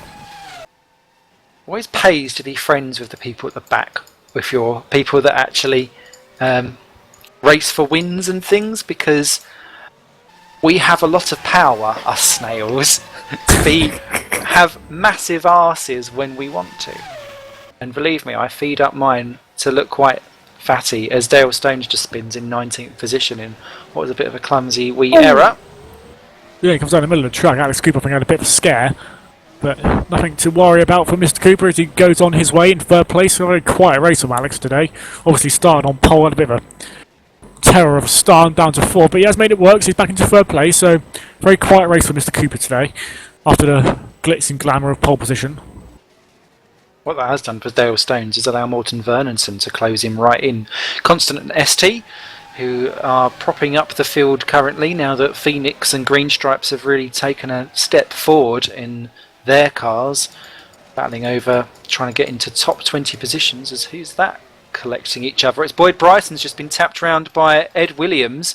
Williams, unfortunately, he's pulled off to one side. I think he's waiting for Boyd, but Boyd Bryson unfortunately was in 15th, and that's allowed Christoph Lichtenstein up into 16th, and that could be vital for Phoenix and Green Stripes in terms of their points.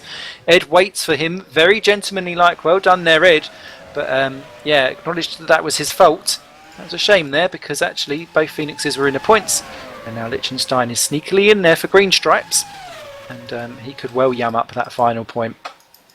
Yeah, I think any points from GSR would be very well taken indeed. David Junt. Oh, Adam Rouse gets a very sideways out of the exit at turn 1, but it keeps it in a straight line. David Junt and Adam Rouse 10th and 11th places now fighting again. Hopefully we won't see a back marker get in the way like we did with Binod. Nice to see, and Adam, yep's got the slipstream, but obviously a bit too far back to make anything work. Has a better line into this corner though, he should be able to get a better exit theoretically. Then it does get a very good exit out of that corner actually, but Adam in the slipstream.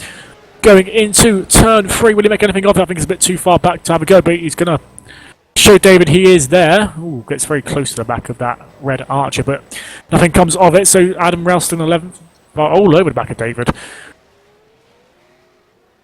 That will take a few stabs. Interestingly, Heasterbeak got back within a second of Euler, and there was no traffic involved, so we'll keep a beady eye on that as Rouse, once again, you can see that the car's more planted, can't you?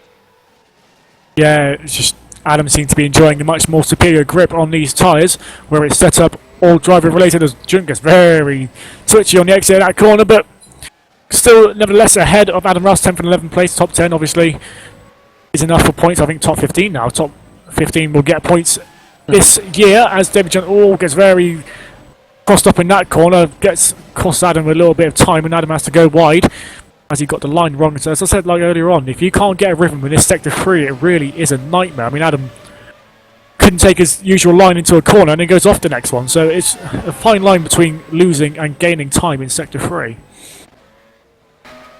Strange to talk about rhythm, because I'm not a big disheartener fan as Junt runs out a bit wider, says Rouse actually, unless that is just an acceptable racing line to use the green outer rim.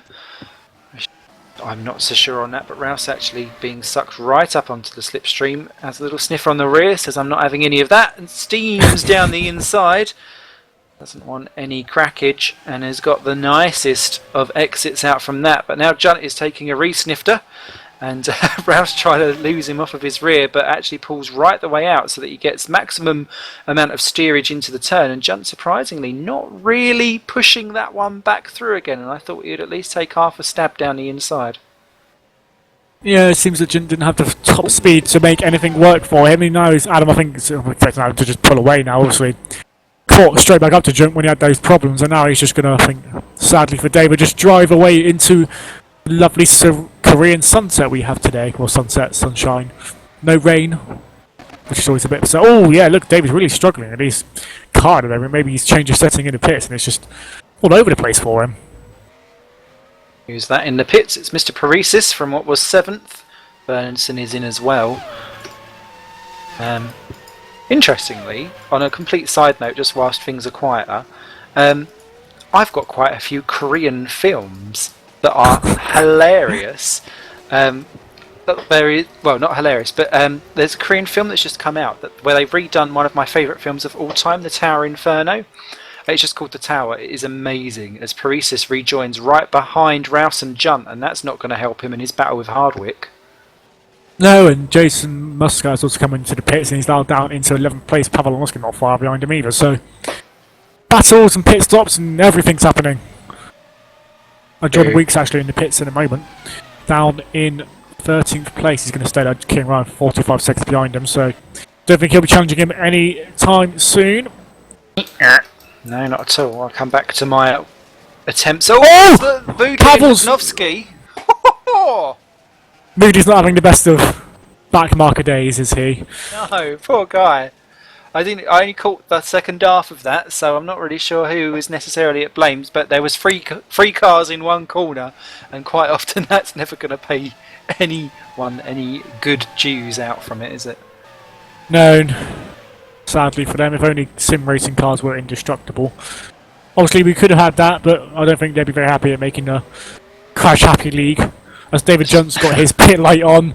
Redshaw's in. Going to come again. Yeah, Redshaw also in, so looks like pits galore for everyone. Adam Russ got his pit light on as well, so looks like pit stop phase is well and truly underway. Tom Vanderbilt's got his pit light on in 3rd place. Tom Black actually up to 3rd. I think Alex Cooper has already had his stop, down to 4th place, but with no stops left to make with 13 laps of this race to go.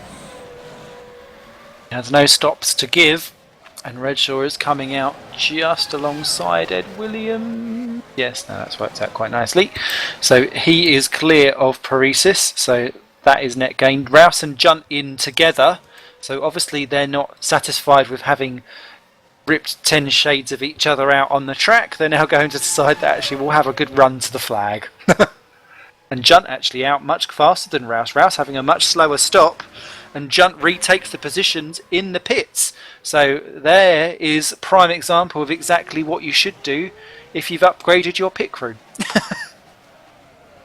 Indeed, Mr. Rouse now behind, but he does have the options on, whilst David will have to put up with the primes for the rest of the race. So, expecting Adam to get by him very shortly. Look at that, he's already sucked him up.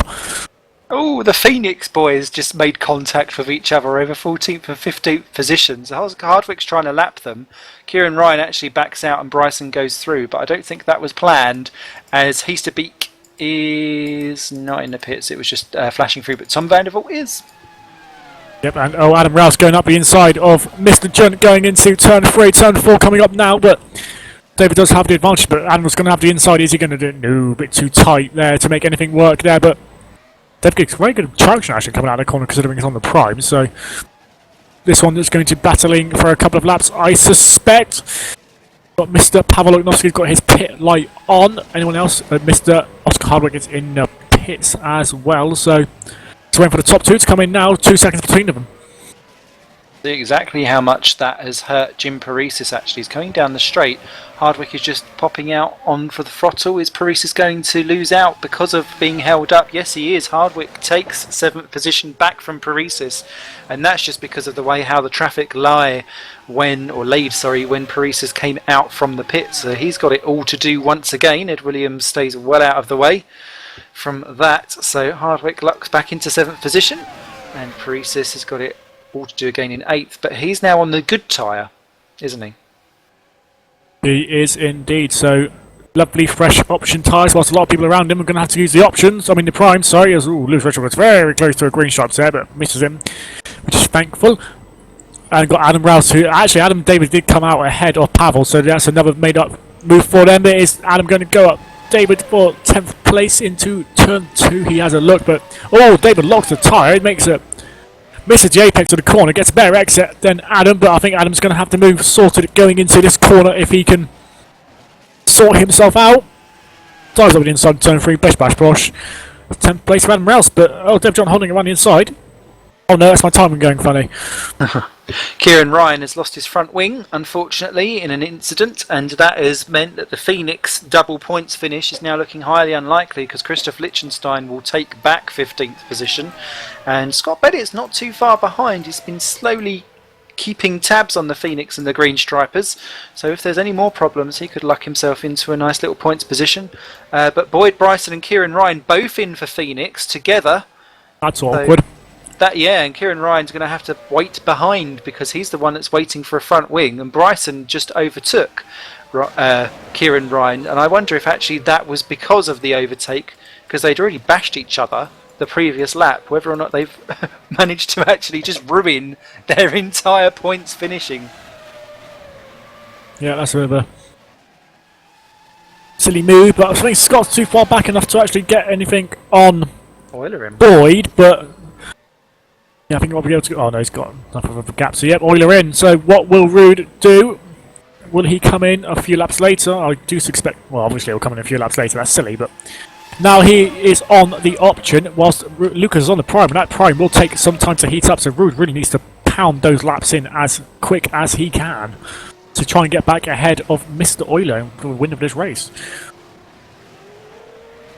Does Lucas do massages? Don't know. Why do you ask? Surname Euler. That could happen. Ask him if it's, or is he just slippery? Don't know. Go to Amsterdam, you'll find out. Yeah, GPVWC day as Hardwick and Paresis go at it, hammer and tongs.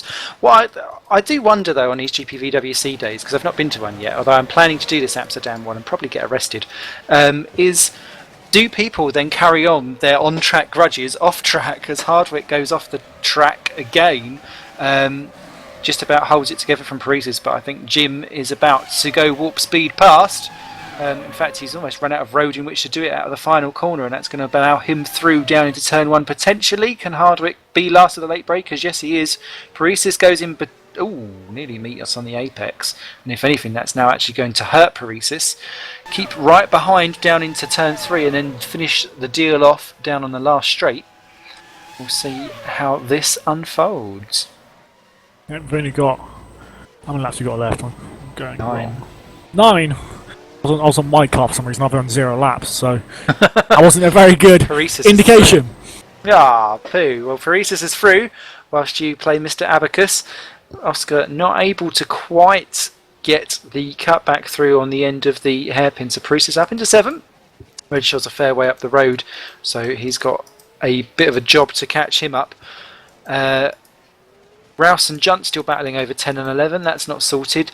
Nordjones have faded right off. Pavel now ahead of Jordan for 12 and 13, that's really surprised me. Liechtenstein now into 14th because of the Phoenix fiasco.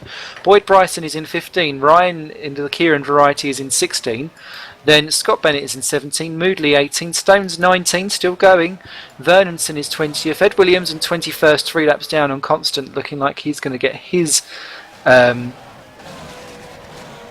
finish of the day. So still 21 going, and that's a lot more than what I thought there was going to be, judging by the way how everyone was going off the track at every possible opportunity.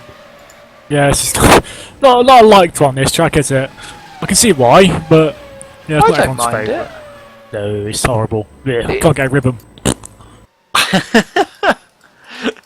So, I mean, alright then, if you had the chance and the opportunity to stick any track that you wanted on the calendar that's not already there, what would you say, what would you give it? Oh, as Rude Easterbeek does fastest lap of the race, someone's pushing bloody hard. Anyway, back to the original question. Watkins Glen. Beautiful track. I love Watkins Glen. One of my favourite tracks of all time. I absolutely adore it.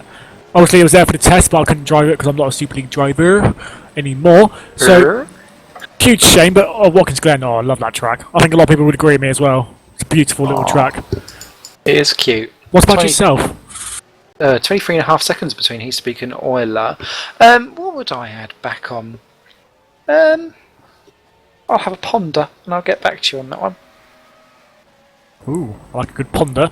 That's actually the gap between Lucas and Roots at 25.5 seconds, so it's going to be close. And Roots actually got a bit of traffic to get past. Mortimerson and... Oh, Adelaide. Oh, no, I'm a fan of Adelaide. Too street circuity for me.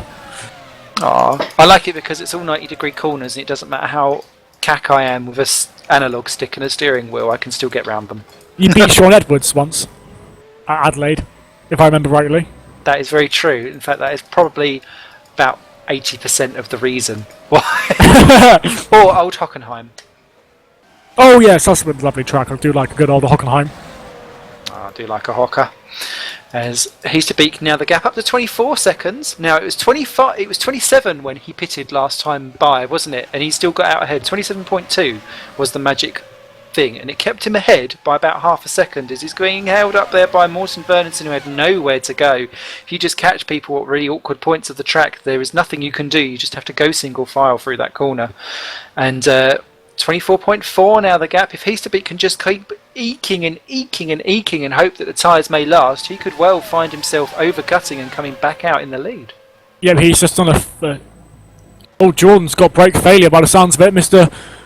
Jordan Weeks looks like he's struggling with his brakes a lot as he's in, what place is he in? 13th place. That'll explain why he's dropped 25 seconds off the back of Pavel Lognovsky. So Jordan's going to face a nightmare trying to finish this race. Obviously still got about 8 laps to go. So a horror show for Mr. Weeks. Being the best racer of today as barrier. Oh dear. Yeah. I have a good barrier.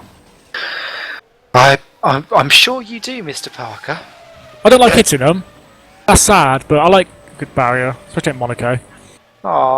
Well, I think Jordan's days may well be numbered, certainly with the points, and that could very well help out Phoenix get back to their double point scoring finish, because Liechtenstein, Bryce and Ryan are the ones that are looking to capitalise on that one the most, though Kieran Ryan's just completely missed the hairpin, so I wonder if there's someone else with a brake problem as well, potentially. Rude's pit light's on. Rude's pit light is on, so it looks like he will be coming in. Maybe even this lap. He's got, according to my time, he's got a 28-second gap, so it's going to be extremely close. He's got Christoph Liechtenstein in the way. I'm sure Christoph's not silly enough. Yeah, it looks like Rude's planning for a pit stop. He is indeed in. He comes. So 27-second lead. I make it. So will that be enough? I don't think it will. I think it will be very close, but I don't think it's going to be quite enough. As Euler has got a clean track ahead of him. In comes Easterbeek then, up on the Jax Gahoos, the Nijo racing car. green is the colour, and off he goes. That's a beautiful stop. He's now ploughing down the pits, but Euler's out onto the main straight. Down they go. Heasterbeek is off on the accelerator, and do you know what? Done it! He's done it, and he's done it by a lot! He's got a nice 4-second gap. I mean, Lucas has still got Ed Williams to overtake as well. He's just letting past now, but... Oh, wow, that has worked out beautifully for Rude. Absolutely stunning. That was such a quick stop. He was up on the jacks for, I would have said, 3 seconds maximum. Well, he's got the job done. He's put the laps in when he needed to. Jordan Wiggs has got a stop-go penalty removed. He must have cut the corner, so he's struggling with his brakes, so nothing he can do. But brilliant stuff there. Look at that. I mean, he's got a nice, 3.5-second lead as well. So he's pulled out of the stops. I mean, he's got to heat his tyres up. That's going to take some time, but I mean, Lucas has got to get past some lapped cars as well. So Lucas has got some work to do before he can even get to Rude, and then it's all about overtaking him with 6 laps to go. I'm not sure if he's going to be able to do it. Well, going to be close. You wanted a grandstand finish, folks. I think you've only gone and done it and got it. So stay with us for these closing laps of this Korean GPVWC Super League race here on SimRace TV with myself, Simon Smith, Tom Parker and Simon Lewis on cameras. It is currently Ruud Heasterbeek leading by 2.8 seconds from Lucas Euler. Alex Cooper is third in the Midnights 2 and 3. Petter Kasser is on his own in fourth. Tom Vandervoort is 5 in the second Nijo. Lewis Redshaw 6th for the first of the Hawkeyes. Jim Paresis in 7. That strategy's not quite worked out for him, but he's ahead of Oscar Hardwick now in 8. Jason Muscat is 9 for Red Archer, and Adam Rouse splits the Red Archers now in 10 as Jordan Weeks finally retires with brake failure. Up into 11th then is David Junt. Pavel Luknovsky has moved into 12th now for Nordzone. Christoph Lichtenstein 13th for Green Stripes Racing. I think that probably equals his best. And that will push Boyd Bryson to 14 and Kieran Ryan to 15. They're again together for the Phoenix duo. 2 laps apiece, but both in the points don't crash out together now. Scott Bennett is hoping for them to crash out as he's in 16th for Kerno, as if Scott Bennett doesn't want everyone to crash out. Vinod Moodley's right behind him, about 5 seconds back in Green Stripes. Then Dale Stones is in 19. Morton Vernonson is in 20th. 3 laps down is Ed Williams for Constant. And the retirements then Jordan Weeks, Dale Carrick, James Johnson, Timu Toika, Mark Fuller and Martin O'Connor. Yep, so we've got 20 people still left in the race with only 5 laps to go. So the gap between Ruud and Lucas at the front is 3 seconds. So Lucas isn't piling the pressure on as much as I thought he would be. No, it's only been 3/10 he's managed to claw in. It was 2.8, now it's down to 2.5 for my last sector it was at least. He's now got round David Junt, so he's got a clear path. And looking ahead, they're coming up to lap Adam Rouse for the first time today, and then after that there's not really anyone else to play with, so it's going to be a straight battle. And they've got Morton Vernonson, who's literally just crossing the line now, so only a couple more people I think to lap today for them, and it's going to be a damned good finish if Lucas can get up. We've got 4 laps to go as we cross the line. 37 flat from Ruud compared to a 36.8 from Lucas, so he's only making the time up very slowly. And obviously Lucas actually had a few laps to heat these tyres up. He goes a little bit wide at turn 1 as well, so Lucas not having the best of times on his primes. We've said this throughout the race, haven't we? That he's had moments of really looking quite dodgy as Heasterbeek comes around to now actually pop a lap on Rouse. And it could well be all these little minute running out wides and little squiggles on the accelerator that have made this 2.4 seconds. Yeah, I mean, obviously the mistake that Lucas made when initially took the lead, wasn't it? I think it was about lap 20, he took the lead from Ruud and went off, and Ruud got straight back past. I mean, if Lucas hadn't have done that, I think Lucas would be in the lead, so I can't believe I'm saying it, but Lucas Euler making a mistake has actually cost him the race. Some people make their own luck, some people just scoop up everyone else's. I think Kieran and Boyd have had a collision. They have, yeah, Kieran and Boyd have had a coming together in the place for 14th and 15th. Kieran up to 14th, Boyd down to 15th. How far Scott behind? He's about 4 seconds behind, so Bennett's actually going to be smiling in his little... Oh no, he's 8 seconds behind, but you know, it's closer than it was. I think Boyd's got a puncture. Yeah, well, Kieran Ryan it was bizarre. Bryce was waiting for him. Enough room. Oh no, he's not. He's just... I think is he going slow or is he waiting? Because it was Ryan's fault because he just stuck his nose in and just clipped the rear of Bryson. Oh, goodness me. Oh, look at bit of Kieran Ryan. There's a bit in it. Oh dear, giggles. But no, Bryson's back through again. Kieran Ryan straight on the attack. He wants to do it fair and square. It was his area. He just got his. It was a gentlest of touches as well. So it was really unlucky that they came across each other. But Boyd holds on to that position just for now. But I think Kieran Ryan quite fancies it through at every single opportunity that he's half been thrown. Oh, he loves a good fight, does Kieran, but the gap between the leaders now less than 2 seconds, 1.5 seconds between Rude and Lucas as we come into turn 3 on lap 53 of 55. Got 3 laps to do it. I was just thinking, because we've seen Lucas has got the higher top speed, hasn't he, than Rude. If Lucas gets onto the back of Rude on the last lap, will he just go for a dive? May well do. It depends if he's thinking championship or not, as Ryan has now displaced Bryson for 14th and 15th and pulled immediately away. So that's that one over. Brief safe Phoenix. You could well have a double points finish yet. And they've got Vernonson to be lapped for the 3rd time. It's going to be interesting because we had last time Euler closed up and then got caught in that like 0.8 of a second, 1 second kind of washout effect as Vernonson dives off the track. He doesn't want to get involved. Poor old person. He's been such a gentleman. I've seen him do that a couple of times this race, and hats off to people that are prepared to do that because it's at the detriment of your own race every time you do. But that has played not too well to Heasterbeek's plan. 2 to go, 1.1. Lucas is doing a stunning pace on those bloody primes. 36.5, almost on the fastest lap of the race, on the prime tyre. Lucas is really in his element at the moment. He wants this win. He's only his second back as well. So 2 laps to go. Can he do something in these final 2 laps? What do you think? I don't think Rude will give it up if he has to. Liechtenstein's up ahead. They may well still come across him on the final lap yet. In the green stripes racing, he'd be quite happy to stay unlapped because if there is a last minute drama, that means that he can profit from it. Cooper has just set the fastest lap of the race, 36.403. So he's got the fastest lap on the pole. Shame he hasn't got the win, but he's done a good job today to get 3rd place. Very calm drive after with a weird start for him, but plodded along today nicely and he's going to get 3rd place out of it. Definitely, and there's plenty of Phoenix damage. Oh, it's Dale Stone, sorry, and the Constant has binned it into the wall. The leader's just gone round the carnage. I saw a wheel and half of a Constant front wing. Oh, Vernonson's dive bombed on Bennett. Oh, good lord. Oh, it's not Vernonson.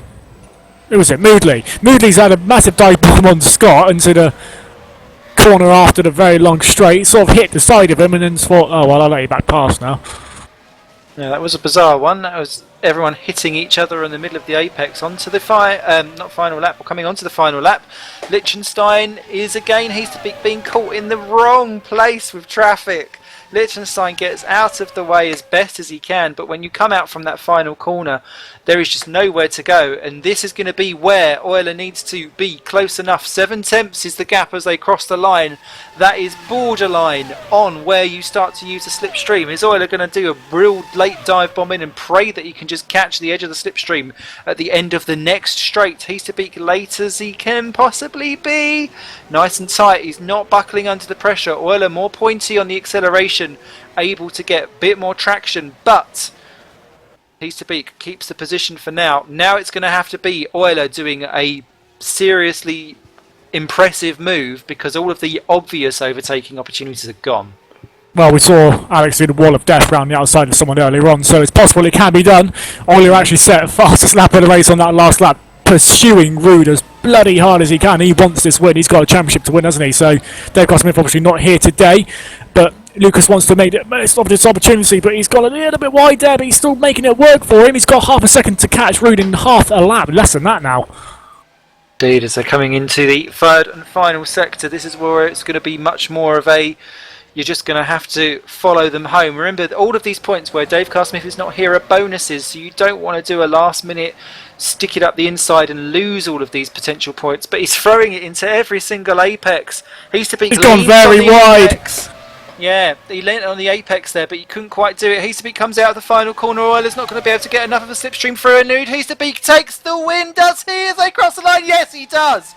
Rude Heasterbeek wins the Korean Grand Prix for GPVWC Super League. Nijo win. For the first time. Yeah, refreshing. New winners for GPVWC. Rude, fantastic job. Mr. Parker did not give you the commentator's curse. Give yourself a drink, Mr. Parker. Euler gets second position and eats into the championship lead that Dave Carr-Smith has for being absent today. Alex Cooper comes home third. So it's a midnight 2-3 from pole position and fastest lap.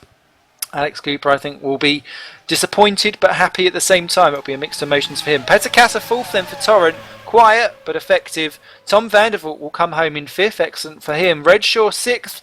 Another strong day for the Hawkeye driver ahead of Jim Parisis and Oscar Hardwick.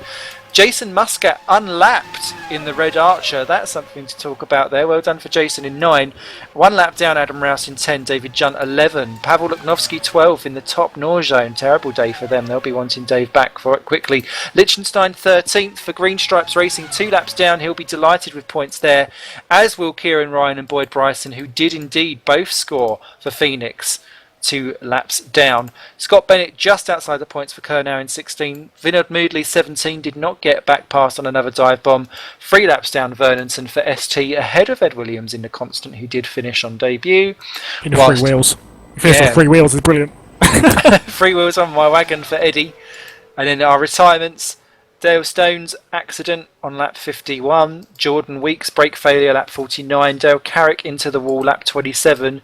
James Johnson parked it on lap 14 after several offs. Timu Toika into the wall lap 9 and Mark Fuller into the wall lap 5.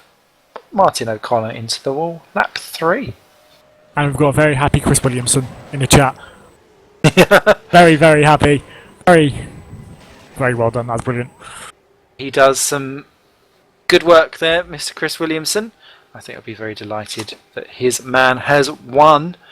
And Rude doesn't get involved so much in all of the big argy-bargy dramas that goes on. It's good to see someone that is a genuinely jolly fellow take the top step.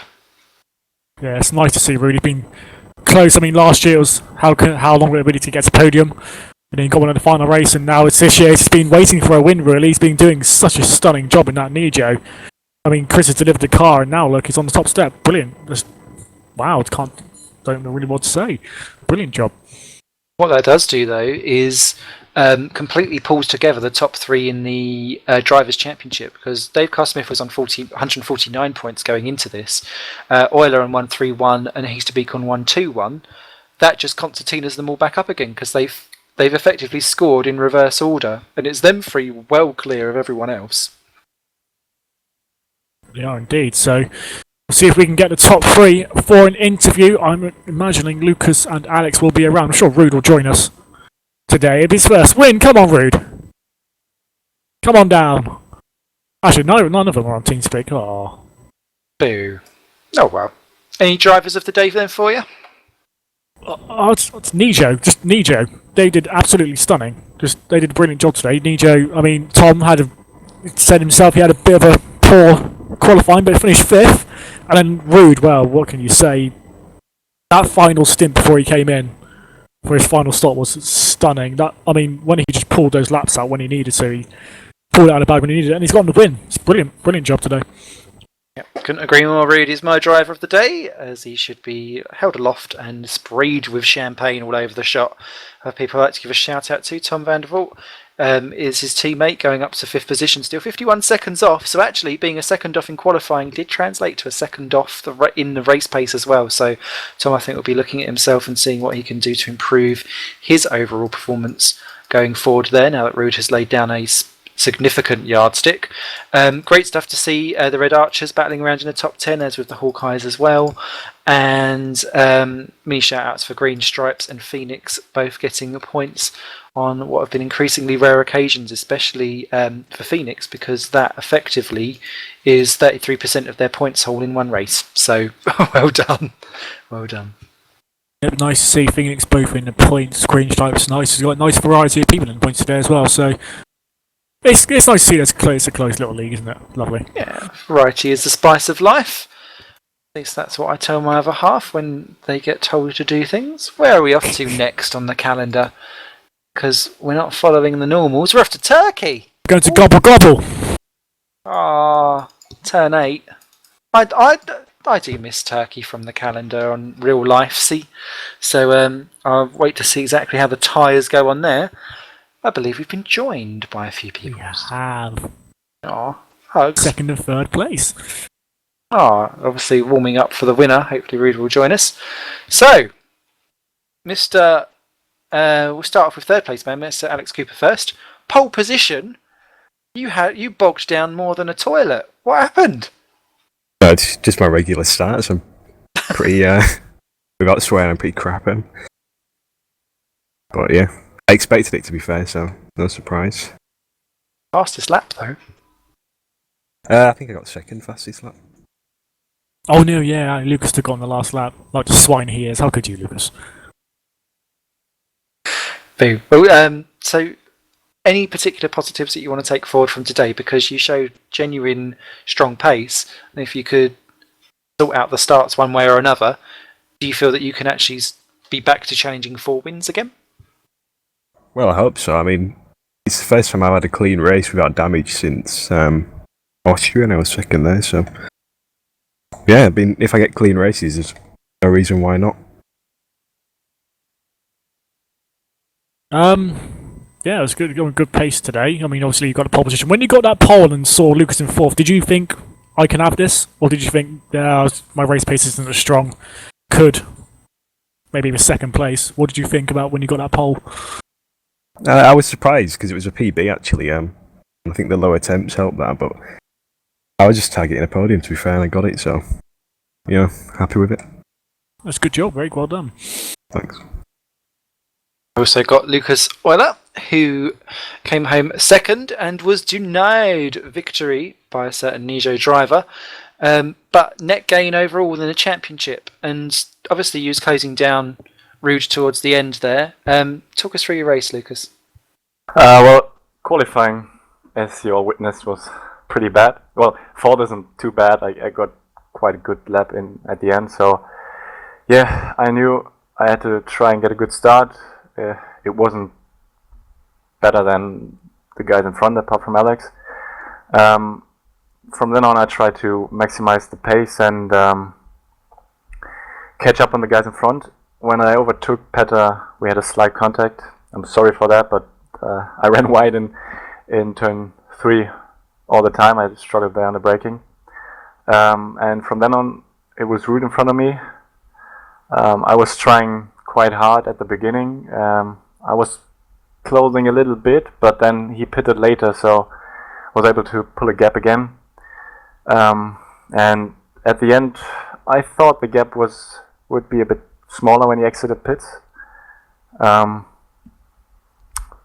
I had 2 bad laps after my pit stop, and when I was behind him, I was just pushing as hard as I could. That was I think, of the best laps I've done, and congratulations to Rude. Nothing else. He did a perfect race today, I guess.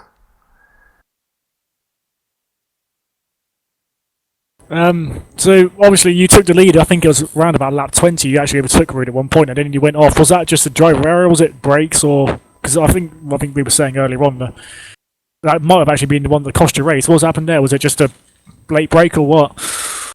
Yeah, it was just I was actually struggling on the braking here quite a lot. I had to be very cautious on downshifting, so sometimes I ran a bit wide. That was one time. But in the end, I don't think I could have pulled too much of a gap to Rude, so it would have been quite dangerous on the pit entry, given he would be right behind me. So it wasn't too bad, in my opinion. Well, you got fastest lap at the end, so it's some consolation. And obviously, with Dave not being here, you've gained a lot in the Drivers' Championship now. So do you think? Well, obviously, I think Dave will obviously be back next time round. Do you think championship hopes are a lot brighter now after today? Well, championship hopes were never down, so they're the same as always. The same as always. I always try to win and then see what the result at the end of the season is. That's it from me. Very well done today, both of you. Absolutely. Sadly, Rude has decided to actually go and get properly plastered as opposed to join us on the channel. So congratulations to everyone who took part. It's been fantastic as always. Big thank you to Simon Rush on cameras for his cameraman extraordinaire pixeling awesomeness. Big thank you to Mr. Parker. We didn't have as much man love today. No, but we finished the stream! We did it! We got through an entire stream! Do I feel that actually it's because when we profess man love to each other, the stream gets taken down? Yeah, it might be. We need to stop doing that. Okay. You just have to be my lady. Ooh. Thank you very much for joining us. It's a pleasure as always. And the pleasure I'm hoping will be mine probably after the watershed. Thank you very much, everyone, for joining us. We'll be back in 2 weeks' time for the Turkish events. Don't forget, we've got the Formula Challenge on the Tuesdays, Super Cup on the Wednesdays, and the Super League on the old Thursdays. And we've got some old touring car shenanigans going on in the weeks in between. You all take care, and I shall see you all very soon. Bye for now. Bye.